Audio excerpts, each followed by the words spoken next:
Welcome back sa ating YouTube channel na Solving Math with Leonalyn. So ang sasagutan natin, meron tayong dalawang number sequence dito or nakaugalian ko siyang tawaging number series.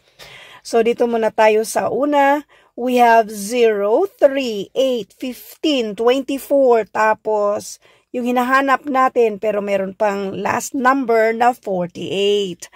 So kapag medyo marami yung mga nasa given, mas madali nating mahanap yung pattern kasi mas klaro siya, mas marami kasi yung mga numero.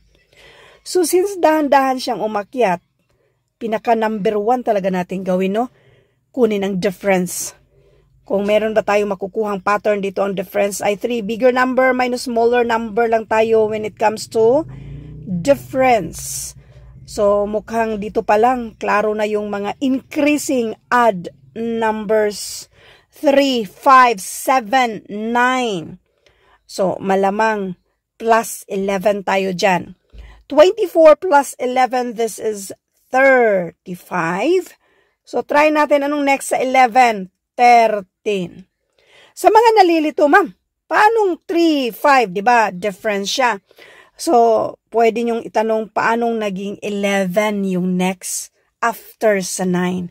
Increasing odd numbers.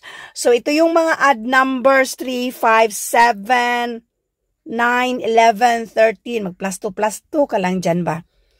So, 24 plus 11, this is 35. Kung i-double check natin kung tama ba si 35 ay ada natin ng 13 and that is 48. Therefore, confirm na ang sagot dito ay 35. Next, we have 50, 60, 70. Lahat sila ma-divide ng 10. Pero kunin lang din natin yung difference dito. Bigger number minus smaller number, this is 10. This is 20. Ito naman sa kasunod ay 30. So, increasing tayo ng 10, 20 divisible by, ano tawag dito? Multiple of 10 pala. Multiple of 10. So, malamang, kung halimbawa i-disregard natin yung 0 ha. This is 1, 2, 3. Malamang 4. So, mag-add tayo ng 40 sa ating 110. This is 150. Try natin, di ba? Ang next dyan ay 50. 150 plus 50 equals 200. Ngayon, ulitin lang natin.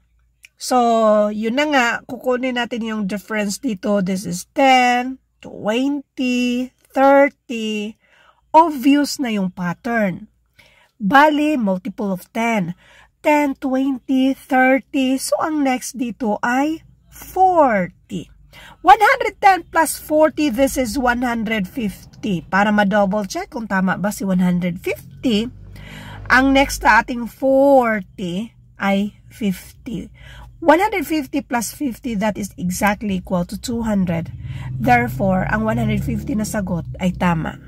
Thank you for watching and I hope na meron kayong natutunan sa videong ito. Thank you and God bless.